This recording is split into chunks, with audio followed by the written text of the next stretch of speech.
Bom, gente, bom dia. Bom dia. Vamos começar a nossa primeira palestra. Eu peço a paciência de todos. É um assunto bastante difícil, delicado, pesado até, poderíamos dizer, mas ao mesmo tempo de uma gigantesca importância para nós.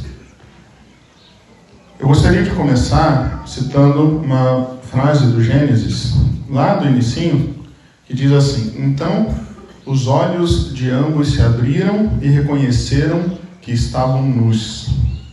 Quando Adão e Eva pecaram, eles que viviam nus, sem roupa, mas não percebiam isso. O que significa não perceber isso? Eles não tinham maldade, eles não tinham concupiscência. A partir do pecado, eles passam a ter.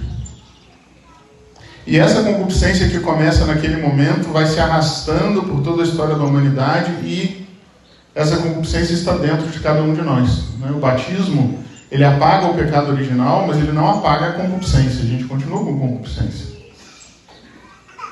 Mas é claro que fatores para além da concupiscência que está em nós também influenciam na maneira como nós lidamos com as tentações, sobretudo com as tentações da carne.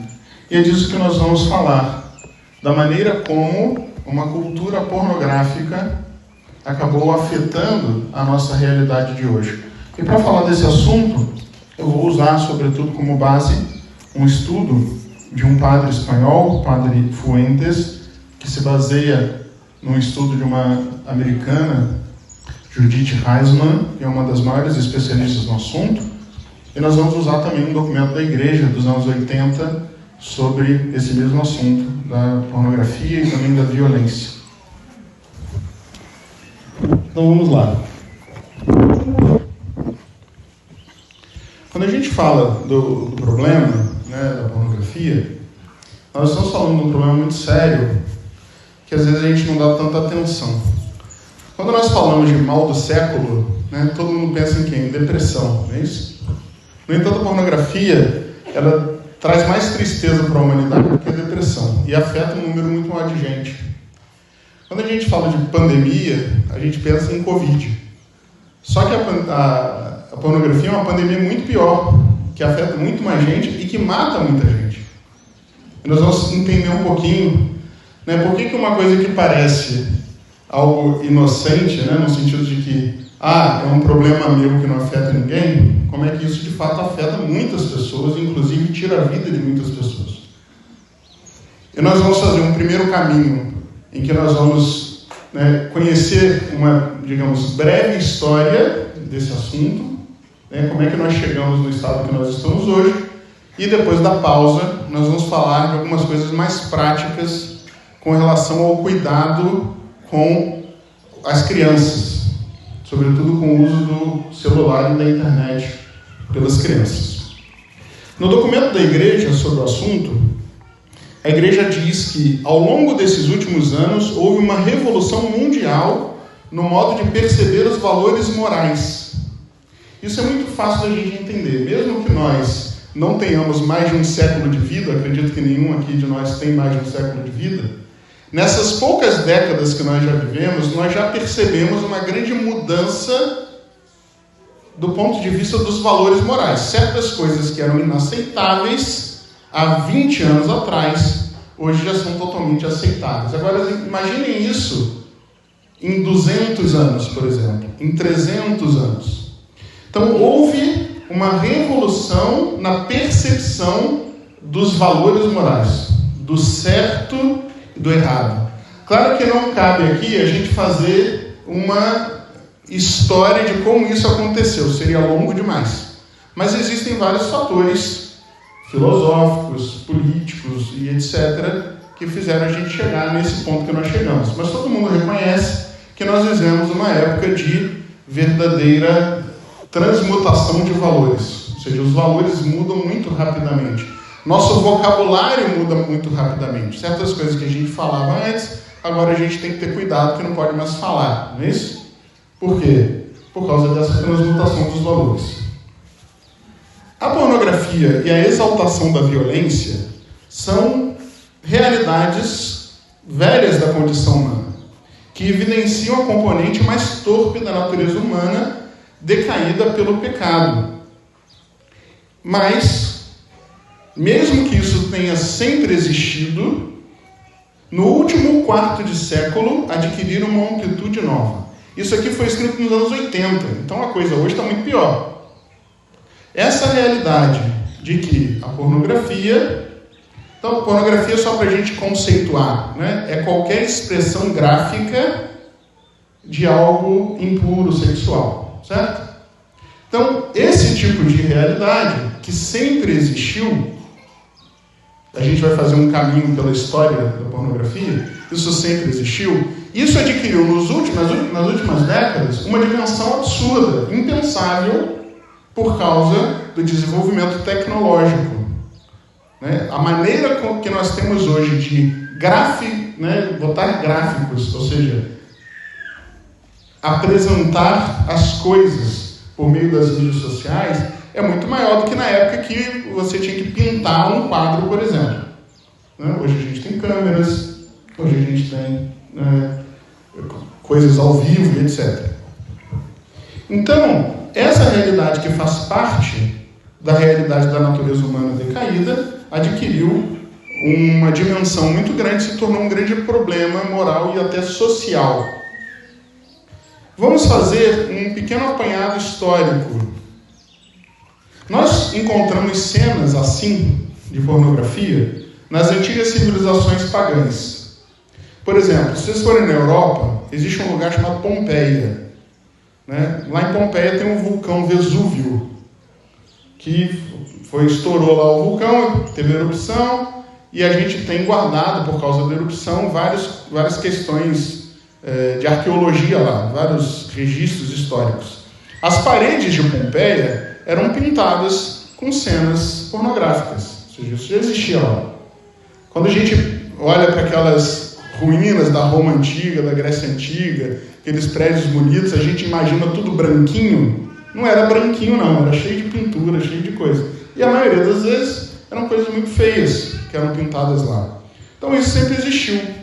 Tem muito vaso, por exemplo, de cerâmica, grego, egípcio, com cenas horrorosas, né?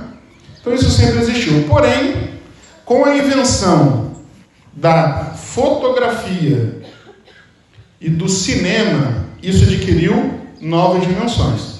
Entende isso? Ou seja, a partir do momento que você pode tirar foto e você pode fazer filme, fica muito mais grave do que quando você precisa pintar na parede. Só que tem um outro problema: internet. Com a internet, a fotografia e o cinema chegaram num nível impensável, que fez com que a gente avançasse, né, para o lado do mal em uma velocidade que é muito maior do que a história inteira somada. Essa situação em que nos encontramos não é, porém, fruto somente da evolução técnica. Ou seja, a culpa de nós estarmos como estamos hoje não é somente uma questão de tecnologia, é também uma questão de ideologia. Houve no século XX um movimento que nós chamamos de revolução sexual, que foi muito forte, sobretudo nos anos 60 e 70. Para a gente entender mais ou menos como isso funcionou, vamos fazer aqui um caminho pela história. E nós vamos voltar lá em 1896, final do século XIX. Em 1896, foi publicado um livro chamado Inversão Sexual. O autor do livro é Havelock Ellis. Foi o primeiro tratado médico que trata a homossexualidade como algo natural. Então isso começa aí no fins do século XIX. Mais ou menos 25 anos depois, na década de 20, é publicado pelo mesmo autor o livro, a obra, melhor dizendo, Psicologia do Sexo, em 7 volumes. Nessa obra, de 1920 mais ou menos, nós temos a defesa da eugenia. O que é eugenia? Eugenia é manipulação genética, sabe? Fertilização in vitro, anticoncepcional, tudo isso entra dentro do conceito de eugenia. que era um negócio que os nazistas adoravam. Né? Por quê? Se você quer criar uma raça superior, mais elevada, o que você faz? Você controla a qualidade, né, entre aspas, das pessoas que estão nascendo. Então, a eugenia fez muito sucesso nessa época. E o controle reprodutivo também era defendido por esse livro, Psicologia do Sexo. Em 1914, Margaret Higgins Sanger publica o livro A Mulher Rebelde. Ela inventa a expressão, hoje tão comum, controle de natalidade. Essa expressão não existia, ela que vai criar. Ela também é a primeira mulher que fala, que publica a frase que a mulher é dona do próprio corpo. Esse conceito de ser dono do corpo vem também dessa obra, A Mulher Rebelde. Uma das frases mais famosas dessa escritora é: a coisa mais misericordiosa que uma família pode fazer a um dos seus filhos é matá-lo. Vocês terem noção do nível moral desse tipo de gente. A melhor coisa que você pode fazer para o seu filho é tirar a vida dele. É isso que ela escreve lá. Ellis, que foi o cara que escreveu aqueles primeiros livros lá em 1890 e pouco, e essa outra mulher, eles viviam juntos, eram amantes. Em 1916, Sanger abriu uma clínica de controle de natalidade e vendia diafragmas que eram trazidos de contrabando da Europa para os Estados Unidos. Tráfico de órgãos. Era uma das coisas que essa mulher fazia. Numa clínica de controle de natalidade, ou seja, uma clínica de aborto. Certo? Em 1920, Sanger publicou o livro A Mulher e a Nova Raça, que foi um verdadeiro best-seller. Foi muito vendido esse livro. Nessa época, financiada pela Fundação Rockefeller, ela fundou a Liga Americana para o Controle de Natalidade. E ela disse na época: o controle de natalidade não pretende nem mais nem menos do que facilitar o processo de eliminação dos inaptos e prevenir o nascimento dos defeituosos ou daqueles que ficarão com defeitos. Ou seja, a gente está fazendo isso daqui para eliminar os deficientes. Basicamente isso que ela está dizendo. Ela disse também: o problema mais urgente hoje é como limitar e dissuadir da fertilidade os deficientes físicos e mentais. Vocês sabem que no governo nazista, os deficientes eles eram todos mortos por eutanásia. Então é esse mesmo espírito dessa escritora. Durante a Segunda Guerra Mundial, ela apoiou publicamente os nazistas. Depois que ficou feio apoiar os nazistas, ficou politicamente incorreto, ela mudou o nome da sua liga para a Federação de Paternidade Planejada da América, que muitos de vocês conhecem com o nome de Planned Parenthood, que é uma das maiores empresas do mundo, até hoje, uma empresa de aborto. Continua, até hoje, essa empresa com a mesma ideologia, patrocinada pela ONU e pela OMS. É o órgão de maior influência global no assunto de sexualidade. Um dos leitores dessa mulher e desse homem era Sigmund Freud, que adotou os conceitos de narcisismo e autoerotismo. Então, a psicologia freudiana, então olha só, Freud era um médico de Viena que vai fundar a primeira escola de terapia de Viena. Ele vai praticamente inventar a terapia moderna. Ele é um sujeito de muita influência. A gente usa coisas dele no dia a dia sem nem saber. Ele era um leitor assíduo desse pessoal. E ele vai usar conceitos deles para criar sua teoria. Um dos discípulos de Freud, Wilhelm Reich, vai publicar o livro A Revolução Sexual, misturando as doutrinas de Freud e Karl Marx. E aí a gente entende por que a ideologia política de esquerda é tão alinhada com esse tipo de ideologia do ponto de vista da sexualidade, do aborto, etc. Segundo ele, segundo Reich, todas as necessidades humanas se resumem às necessidades sexuais. Ou seja, o homem só precisa estar satisfeito sexualmente e não precisa de mais nada. Uma vez que o homem satisfaça ele será feliz. Era a teoria dele. Mas qual é o problema? Ele mesmo morreu na prisão, ele foi preso por fraude, morreu louco e, segundo o psiquiatra da prisão, a causa da sua morte, da sua loucura, foi anestesia moral. Ele acreditava que, satisfazendo-se sexualmente, o homem seria feliz, então ele fez isso e ficou louco por anestesia moral. Ou seja, ele não tinha mais critério de bem e mal na vida dele, ficou maluco, morreu na prisão. Em 1920, a Universidade de Indiana, nos Estados Unidos, financiada pela Fundação Rockefeller, contratou um zoólogo pervertido chamado Alfred Charles Kinsey para investigações sexuais secretas. E é bom a gente gravar esse nome. Kinsey, ele é o principal nome que explica a situação que nós vivemos hoje no que tange a esse assunto. Ele foi contratado pela universidade para fazer investigações secretas. Por que investigações secretas? Porque tinha muita coisa criminosa. E ninguém podia ficar sabendo para ele não ser preso. Em 1948, Kinsey publicou o livro O Comportamento Sexual nos Homens. Ele pegou dados falsificados, entrevistando normalmente pessoas pervertidas, pessoas com vida anormal, para dizer que aquilo era o normal do ser humano. O que ele fez? Ele pegou 100 pessoas, um exemplo. Aí ele fez perguntas sobre a vida sexual e botou a resposta lá. Aí ele dizia que aquilo era a média da humanidade. Só que todo mundo que ele entrevistava era pedófilo, era homossexual, era zoófilo, era só gente que tinha uma vida sexual considerada fora do padrão. 5 anos depois, ele vai publicar O Comportamento Sexual nas Mulheres. Os 2 livros juntos nós chamamos de Relatório Kinsey. Esse relatório propõe uma reviravolta moral completa que vai ganhar o nome de Nova Biologia. A Nova Biologia de Kinsey tem 5 teses.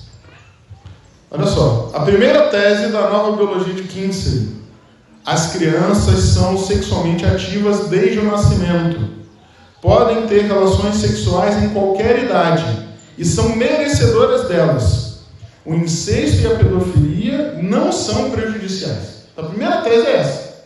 Ou seja, desde que nasceu, a criança tem direito, segundo ele, a ter vida sexual ativa. Ou seja, pedofilia descarada. Segunda tese: um homem é a soma total de todas as vezes que ele atinge o ápice do prazer sexual na vida. Então, o homem ele é mais homem na medida em que ele tem mais prazer sexual. Quanto menos prazer, menos homem ele é. E homem aqui, tanto vale homem como mulher.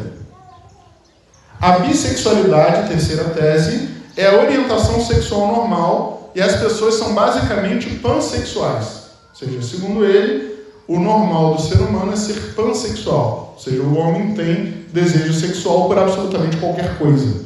Tudo para ele é visto nessa ótica. 4. A heterossexualidade é anormal, produto de inibições culturais e condicionamentos sociais. Se existe um comportamento sexual errado, é ser heterossexual. Isso é a única coisa errada. 5. De 10 a 37% da população é homossexual. São as 5 teses do relatório Kinsey. O relatório Kinsey foi um fenômeno de vendas, de aprovação na mídia, saiu na capa da revista Time. Todas as universidades abraçaram o relatório Kinsey para fundamentar seus cursos de sexologia, que aqui no Brasil não é tão comum, mas nos Estados Unidos é uma faculdade mais ou menos normal. Estudos posteriores demonstraram como as pesquisas dele foram todas manipuladas. Ele entrevistava, sobretudo, presidiários com perversão sexual e prostitutas, e ele dizia no relatório que eram pessoas casadas, normais. Tudo mentira.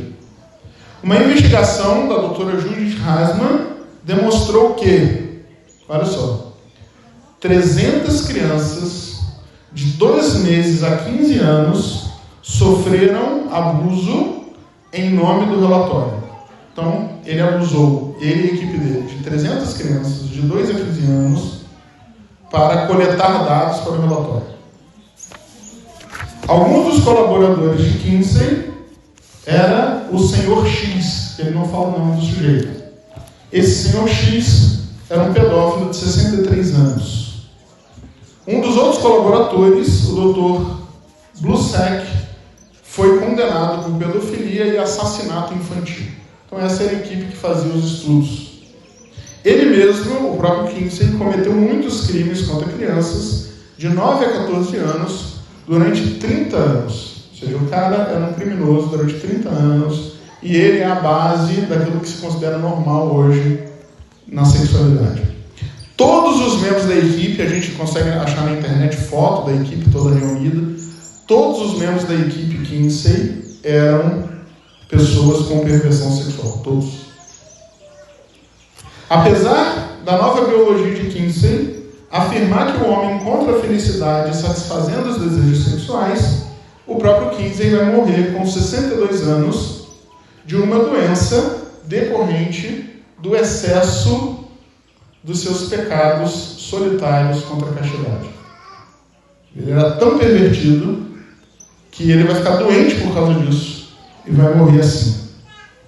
No mesmo ano que ele morre, em 1956, são realizadas as primeiras experiências com a pílula anticoncepcional. A gente não tem noção da importância da pílula anticoncepcional. Por quê? Porque a pílula anticoncepcional, ela anestesia o nosso medo de consequências dos nossos atos. Ou seja, aquilo que antes você fazia de errado, sabendo que as consequências poderiam ser muito graves, isso acaba. E isso gera não só um problema muito sério de que as pílulas anticoncepcionais estão muito relacionadas ao aborto, mas também o fato de que as pessoas simplesmente deixam de considerar que seus atos têm consequências. E é tudo nessa época. Um ano depois, Wardell Pomeroy, que era um dos seus colaboradores do Kinsey, vai fundar a Sociedade para o Estudo Científico do Sexo, junto com outras pessoas. Um deles era um editor de uma revista de pedofilia. E lá ele escreve: nossa opinião é que a opressão da pedofilia faz parte de uma grande repressão da sexualidade. Nossa intenção com essa revista é demonstrar que a pedofilia foi e continua sendo parte legítima e produtiva da totalidade da experiência humana. Isso daí lá nos anos 50. Falei, não, esse negócio de pedofilia, isso é normal. Essa sociedade publicou 3 revistas de grande influência nas faculdades. Pomeroy fundou mais tarde o Instituto para Estudo Avançado da Sexualidade Humana, junto com 2 colaboradores da revista Hustler. Ao mesmo tempo, ele fazia parte da empresa que geria a revista Penthouse e tinha grande influência na revista Playboy. Hustler, Penthouse e Hustler são as 3 maiores revistas pornográficas do mundo, né? Não é só dos Estados Unidos, do mundo inteiro. Eles usaram essas revistas, né? E para vocês terem uma noção, a Playboy, que é a mais famosa, é a mais leve de todas. Tipo, é a mais modesta, né? Se a gente pode usar essa palavra. Né? Na medida que vai subindo a Penthouse e a Hustler, elas são mais pesadas. E quando eu falo mais pesado, é mais explícito e mais violento. Então, quanto mais vai subindo a coisa, mais violento fica, mais hardcore fica. Eles usam essas revistas, que eram revistas de grande circulação, muito mais do que hoje, porque hoje tem internet. Eles usam essas revistas para divulgar as ideias deles para as pessoas. Né? Na época, ele organizou, né, nos anos 70, festivais de pornografia que eram obrigatórios para que os jovens conseguissem um diploma. Então é o seguinte, o jovem entrava para a faculdade, tinha matéria de sexologia, ou era faculdade de sexologia. Para ter crédito, né, vocês sabem que o sistema universitário é por crédito. Para ter crédito para passar na matéria, você tinha que participar de programas de imersão em pornografia. Ele criou um negócio chamado Programa de Reestruturação da Atitude Sexual, que funciona até hoje, onde ele colocava os jovens numa sala Essa sala basicamente eram televisões para todos os lados, né? E ficava cada televisão passando algum filme de pornografia, de tudo que é tipo, com pedofilia, com animais, com qualquer coisa, ao mesmo tempo. E a pessoa tinha que ficar horas ali dentro. Para quê? Para isso para criar a situação de anestesia moral. Para a pessoa perder aquele sentimento ruim diante daquilo. Então, botava isso lá. Se estima que só em 1982, 60 mil alunos passaram por esse programa. E esse programa ainda existe nas universidades americanas. Funciona até hoje. O Instituto continua funcionando normalmente e oferece, inclusive, cursos de doutorado, pode emitir diplomas e tudo isso. Atualmente, a Associação Americana de Educadores Sexuais, Conselheiros e Terapeutas, que é uma espécie de OAB dos sexólogos, exige a participação nesse programa para ter a carteirinha, o certificado profissional. Se você não passou por isso, você não pode trabalhar como sexólogo. Kinsey, com seu relatório, com tudo isso que a gente viu, ele vai mudar profundamente a nossa cultura, normalizando a pornografia, a pedofilia e influenciando pensadores, professores, moralistas, inclusive dentro de ambiente católico. Então, tudo que vocês ouvirem falar de normalização do pecado contra a castidade passa pela influência desse Kinsey e do trabalho que ele fez para que a gente mudasse tanto em tão pouco tempo. Então, só para vocês terem uma ideia dessa história. Agora, imagine isso. Isso aqui, nos anos 80, que não tinha rede social. Quando a rede social chega, quando a internet chega, a internet rápida, esse negócio é elevado à última potência. Última potência. E isso passa a ficar na mão das pessoas. Porque antes a pessoa queria ter acesso a isso, ela precisava ir na banca de jornal. Depois, ela precisava ter uma internet decente. Ou então ter canal de assinatura. Hoje em dia, com 1 segundo, qualquer pessoa tem acesso a isso. E depois, na próxima palestra, a gente vai falar mais ou menos como isso funciona. Ninguém pode considerar-se imune aos efeitos degradantes da pornografia e da violência. Ninguém. Por quê? Nós vivemos uma sociedade de tal maneira pornográfica que essas coisas chegam até nós independente da nossa vontade. Você anda na rua e você lida com isso automaticamente. Então todo mundo foi influenciado por isso de alguma forma. A pornografia e a violência sádica depreciam a sexualidade, pervertem as relações humanas, exploram os indivíduos, especialmente as mulheres e as crianças, destroem matrimônio e a vida familiar, inspiram atitudes antissociais, debilitam a fibra moral da sociedade. Esse negócio destrói famílias, esse negócio banca uma indústria gigantesca em que muitas pessoas são escravizadas sexualmente. Um dos efeitos da pornografia, o pior deles, é o pecado, ou seja, que isso é uma ofensa a Deus. Quando as pessoas fazem uso desse tipo de coisa, elas não só pecam prejudicando a si mesmas, mas elas contribuem para a promoção de um comércio nefasto. A indústria pornográfica movimenta muito e muito e muito dinheiro. Muito dinheiro mesmo. Negócio assim, assustador da quantidade de dinheiro. A gente vai ver depois um pouquinho dos dados com relação a isso. E quando movimenta muito dinheiro, você sabe como é que é. Para movimentar muito dinheiro, você precisa de uma estrutura empresarial. Então existe gente lá de baixo até em cima, desde os cabeças das grandes empresas, até pessoas que sequestram crianças na rua, por exemplo, que trabalham nessa rede imensa de divulgação desse tipo de conteúdo.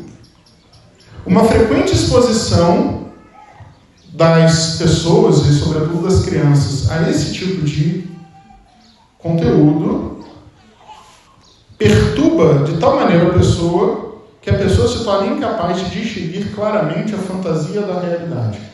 Uma das coisas típicas das pessoas viciadas em pornografia é a falta de percepção da diferença entre ficção e realidade, sobretudo no âmbito sexual, que acaba gerando problemas como impotência, frigidez, etc. Por quê? Porque a pessoa não tem mais distinção entre filme e realidade. A pessoa está mais acostumada com a ficção. E isso, imaginem só isso, quando a pessoa é exposta desde criança a esse tipo de conteúdo. Num estágio mais avançado, a violência sádica dessas coisas chega ao ponto de nós a considerarmos normal e digna de ser limitada. Todo mundo, não sei se todo mundo, mas muita gente deve ter ouvido falar num sujeito chamado Ted Bundy. Ted Bundy foi o maior serial killer, um dos maiores serial killers da história dos Estados Unidos. Ele matou, comprovado aí, umas 30 mulheres, mas fora sei lá quantas outras que não conseguiram provar que foi ele. E ele fazia coisas horríveis, etc. Matava, guardava a cabeça em casa, enfim, coisas do pior tipo. Quando ele estava no corredor da morte, ele foi morto por cadeira elétrica. Quando ele estava no corredor da morte, ele concedeu uma entrevista que tem gravada. A gente consegue escutar o áudio dele falando. E ele mesmo fala assim, olha, pergunta para qualquer um desses que estão aqui esperando a cadeira elétrica. Vocês podem ver que todos têm uma coisa em comum: vício em pornografia.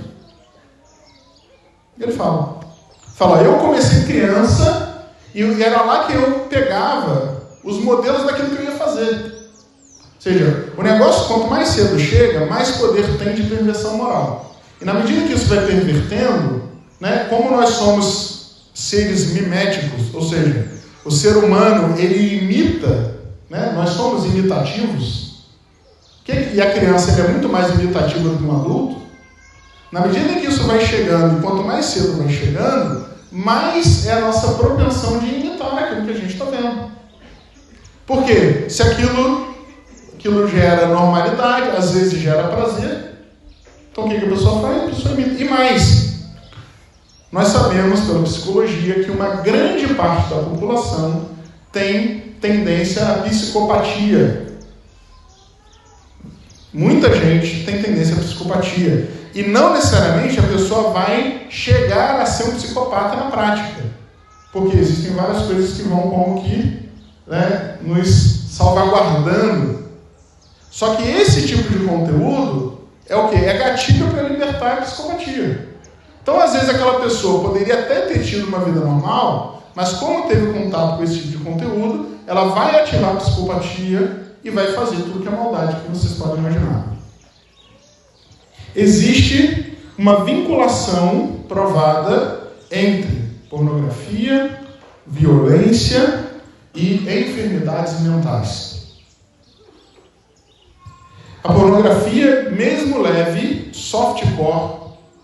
E, gente, a maioria das coisas que a gente considera normal de conteúdo de Instagram é pornografia softcore. Entendeu? Dancinha de TikTok é pornografia softcore. Não é normal aquilo ali. Só que na medida que a gente vai se acostumando, o que acontece? A gente afoga gradativamente o nosso sentido moral. Chegou o ônibus aí, quem quiser mandar as outras crianças, pode. 4 anos para cima. Isso, pode mandar as crianças lá para o ônibus. Então, existe esse afogamento do sentido moral dos indivíduos na medida que a gente vai se habituando à pornografia. Com o tempo, porque a pornografia funciona naquele sistema de vício, de dopamina, muita gente conhece isso, ou seja, na medida que você vai viciando, é igual droga, na medida que você vai usando, você precisa de mais droga para fazer o mesmo efeito de antes, então a pornografia é a mesma coisa, tem que ser mais pesado para fazer o mesmo efeito de antes. Na medida que você vai se viciando, você precisa elevar o negócio. Então você sai do soft para o hardcore e para a perversão. Esse tipo de situação não somente afoga o desenvolvimento moral nosso, mas também atrapalha o desenvolvimento social e o amadurecimento das relações humanas sãs e adultas. Muita gente simplesmente não consegue lidar com pessoas normais, de tanto que está viciado na pornografia. Esse tipo de coisa também questiona o caráter familiar da sexualidade humana autêntica. A gente se acostumou a desvincular vida sexual de família, quando a família é o único lugar autêntico da vida sexual. Pior, a gente chega no absurdo, né? É ridículo, mas as pessoas se acostumam, né? As pessoas falam assim, eu fiz sexo virtual. O que é um sexo virtual, gente? São coisas contraditórias, né? Você não tem presença, você não tem corpo, vai ser sexo como? Então a gente vai se acostumando com esse vocabulário e a gente vai achando que isso é normal. No pior dos casos, a pornografia atua como agente de incitação e reforço em agressões sexuais graves e perigosas, como pedofilia, sequestros, assassinatos. Aqui, o documento não fala sobre isso, mas existem estudos com relação a isso, casos que ligam diretamente não só a pornografia a crimes, pedofilia, sequestros, assassinatos, mas inclusive a seitas satânicas e coisas do gênero. Então existe uma ligação direta entre esse tipo de coisa. E uma das consequências fundamentais disso é o menosprezo dos demais. Sempre que nós nos deixamos levar por esse tipo de situação, a gente passa a enxergar o outro sempre como objeto e nunca como pessoa. Aí a gente percebe como isso é diabólico. O demônio odeia o ser humano. Por que o demônio odeia o ser humano? Porque o ser humano é a principal obra de Deus. Porque Deus morreu na cruz para salvar o homem. Então o que o demônio faz para zombar de Deus? Ele rebaixa o homem a um nível pior que os animais. Pior que os animais.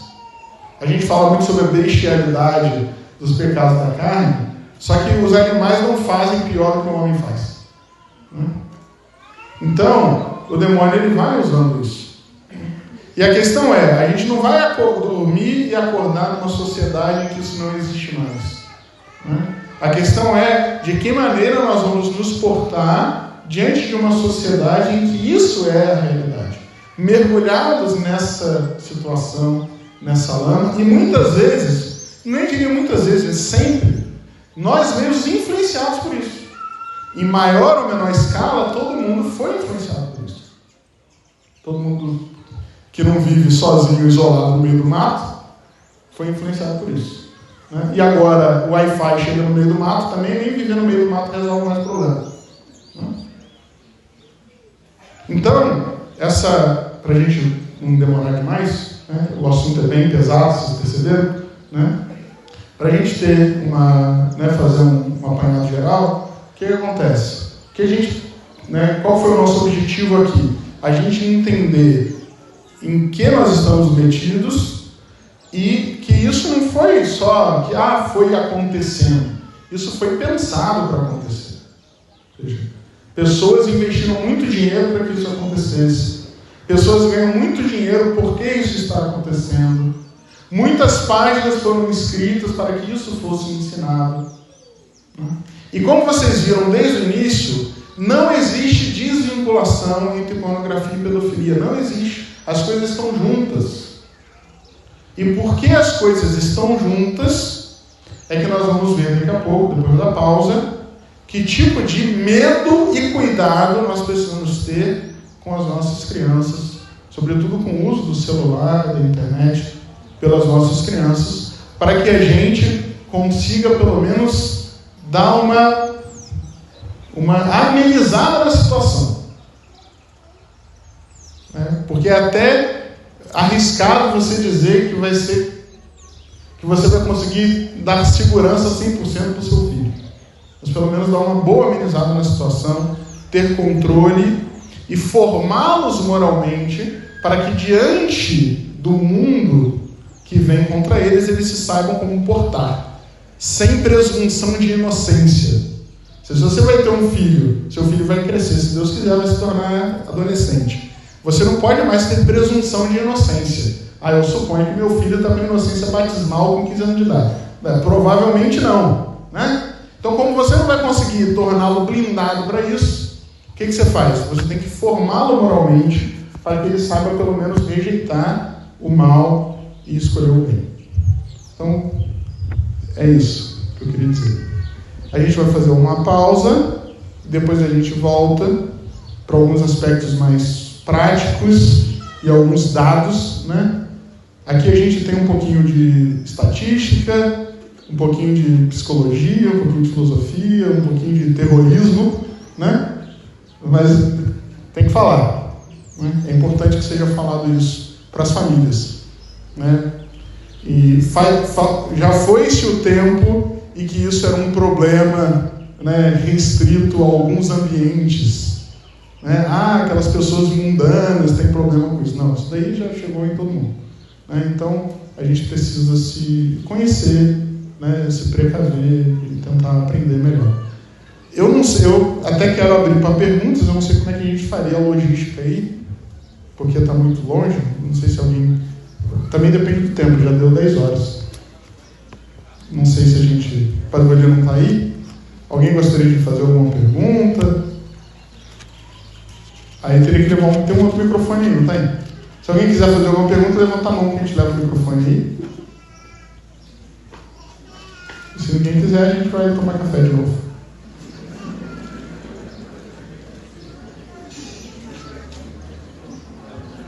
Então vamos fazer o seguinte, vamos fazer uma pausa de 15 minutos, pode ser? Que já atrasou um pouquinho para começar, para não atrasar muito a missa. A gente faz uma pausa de 15 minutos, a gente sabe que esses 15 vai virar 20 mesmo. A gente faz uma pausa de 15 minutos e depois a gente volta.